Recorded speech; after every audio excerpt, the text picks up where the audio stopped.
So friends, इस video में आपके लिए बहुत ज़्यादा इंपॉर्टेंट जी के क्वेश्चन आंसर लेकर के आ चुका हूं, तो वीडियो को अच्छे से देखिएगा क्योंकि बहुत ज़्यादा इंपॉर्टेंट क्वेश्चन है। वीडियो का फर्स्ट क्वेश्चन है, विश्व की सबसे लंबी गैस पाइपलाइन कौन सी है? विश्व की सबसे लंबी गैस पाइपलाइन कौन सी है? तो इसका आंसर हो जाएगा option A, trans Canada gas pipeline, यानी कि विश्व की सबसे लंबी गैस पाइपलाइन है option A, trans Canada gas pipeline.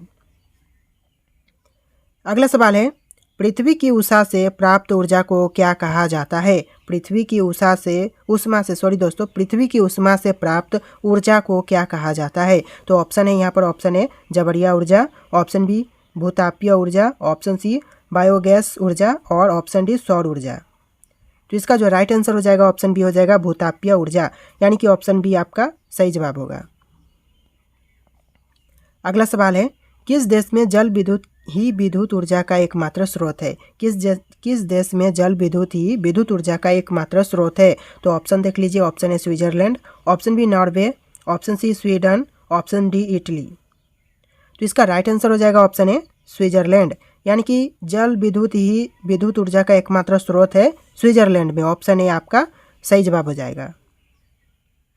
अगला सवाल है, फ्रेंडशिप हाईवे चीन को निम्नलिखित में से किसके साथ जोड़ती है? यानी कि फ्रेंडशिप हाईवे है, यह चीन को कौन से देश के साथ जोड़ती है? तो ऑप्शन है, option A Bharat, option B Pakistan, option C Nepal, option D Myanmar.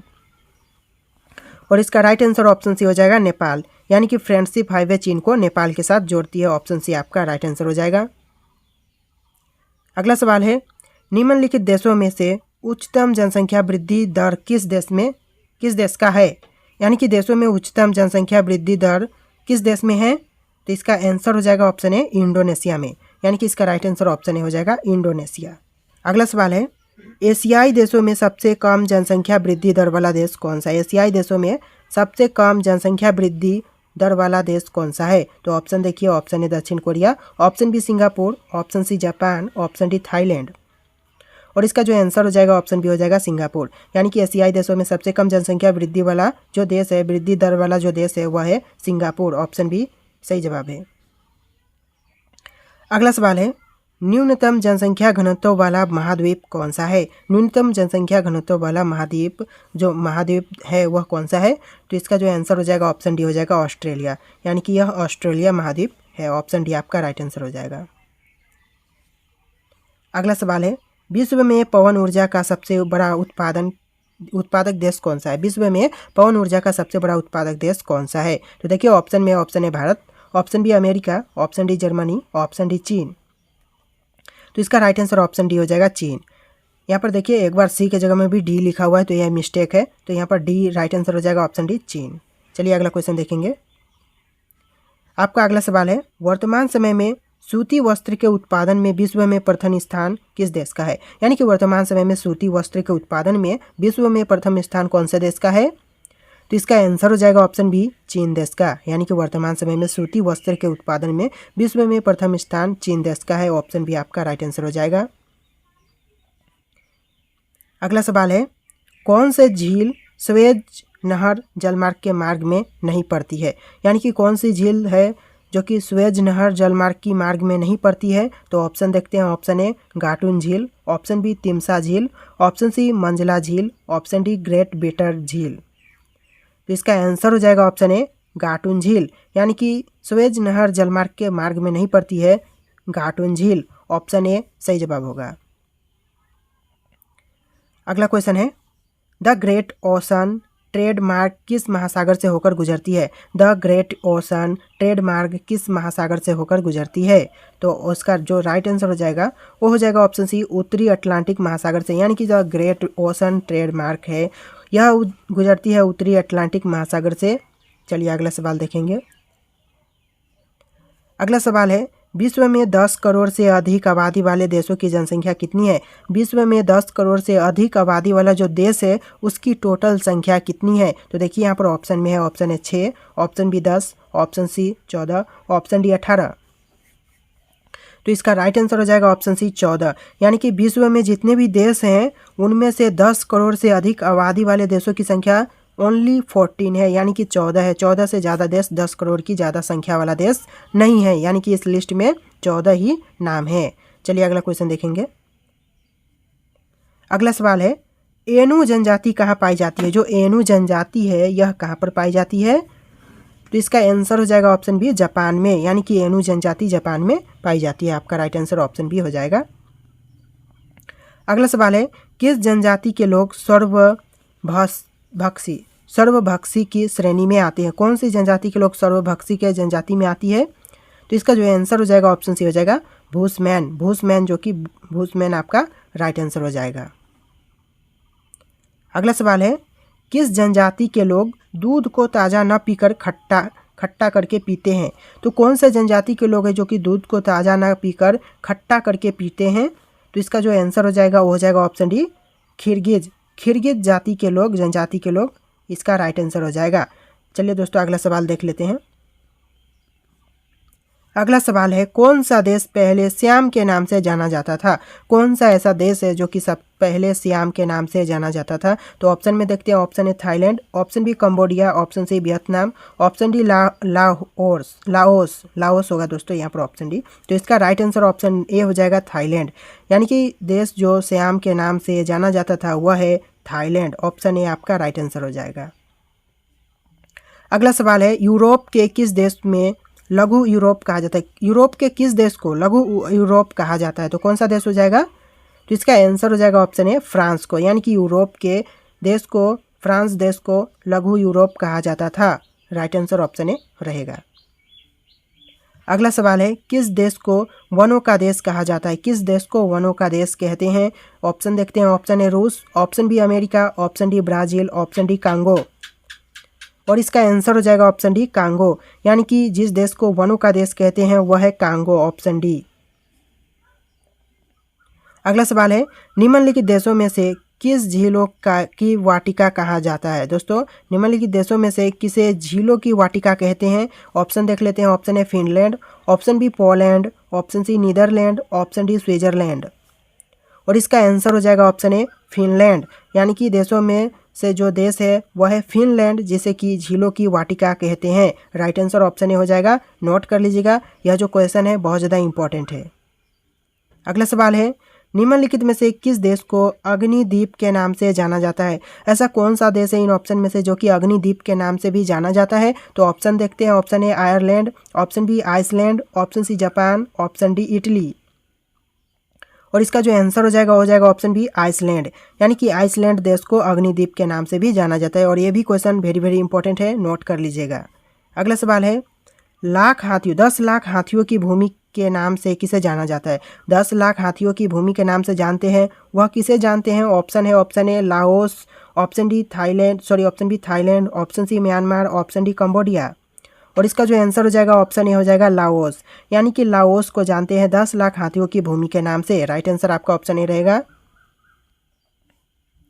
अगला सवाल है, विश्व के किस देश को नील नदी का उपहार कहा जाता है? विश्व के किस देश को नील नदी का उपहार कहा जाता है?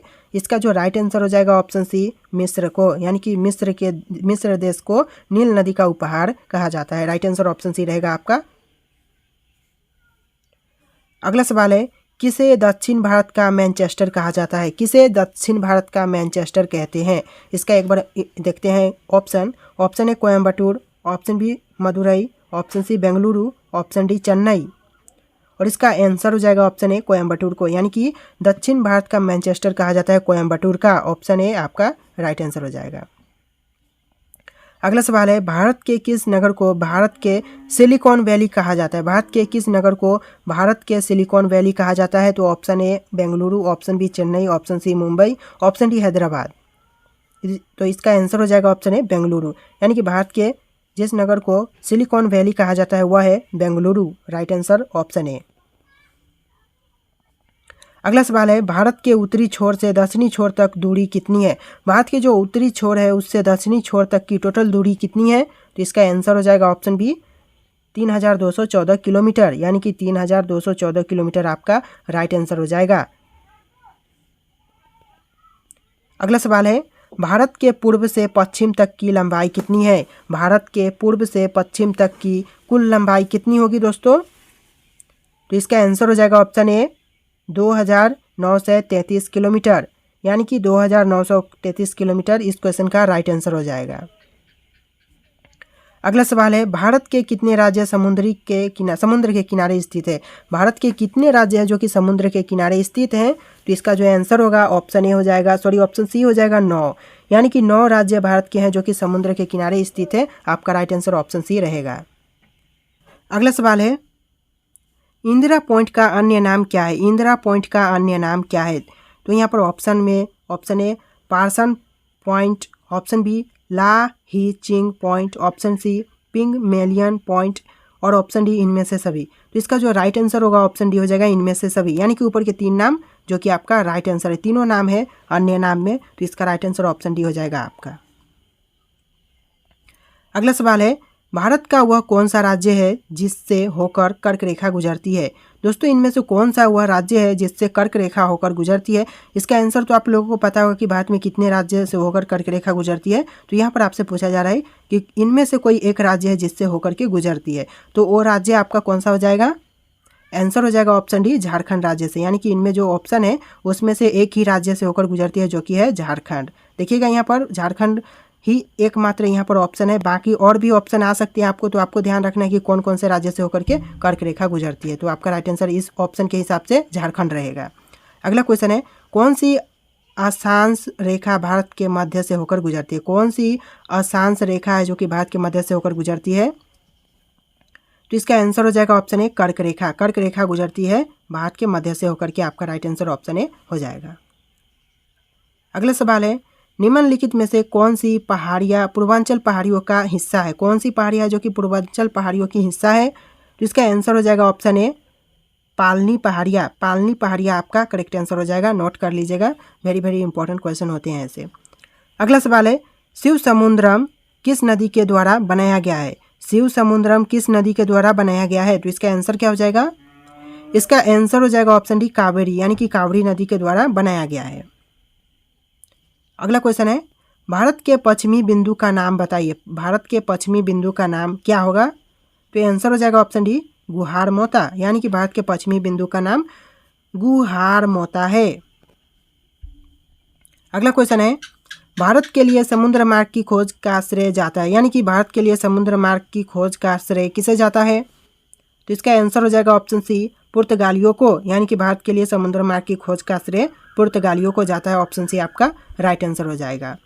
अगला क्वेश्चन है, कोरोमंडल समुद्री तट किस राज्य में अवस्थित है? कोरोमंडल समुद्री तट कौन से राज्य में अवस्थित है? इसका आंसर हो जाएगा ऑप्शन सी तमिलनाडु में, यह तमिलनाडु में स्थित है। अगला सवाल है, निम्नलिखित में से कौन सा राज्य नेपाल के साथ अपनी सीमा साझा नहीं करती है? तो कौन सा राज्य है जो कि सीमा साझा नहीं करती है नेपाल के साथ? तो इसका आंसर हो जाएगा ऑप्शन डी असम। असम जो कि राज्य है सीमा साझा नहीं करती है नेपाल के साथ। अगला क्वेश्चन है, पूर्वी तटीय मैदान एक अन्य नाम है। एक अन्य नाम क्या है? पूर्वी तटीय मैदान का एक अन्य नाम क्या है? तो क्या हो जाएगा राइट आंसर? इसका आंसर हो जाएगा ऑप्शन सी कोरोमंडल तटीय मैदान। इसका अन्य नाम कोरोमंडल तटीय मैदान हो जाएगा। अगला सवाल है, निम्नलिखित में से कौन सा भारत का जुड़वा शहर नहीं है? निम्नलिखित में से कौन सा भारत का जुड़वा शहर नहीं है? तो इसका आंसर हो जाएगा ऑप्शन सी त्रिशूल और तिरुवल्ला। त्रिशूल और तिरुवल्ला आपका राइट आंसर हो जाएगा। अगला क्वेश्चन है, भारत के किस संघ राज्य क्षेत्र के नाम पर एक समुद्र का नाम है? भारत के किस संघ राज्य क्षेत्र के नाम पर एक समुद्र का नाम है? तो इसका आंसर हो जाएगा ऑप्शन डी अंडमान और निकोबार, यानी कि राइट आंसर ऑप्शन डी हो जाएगा अंडमान और निकोबार।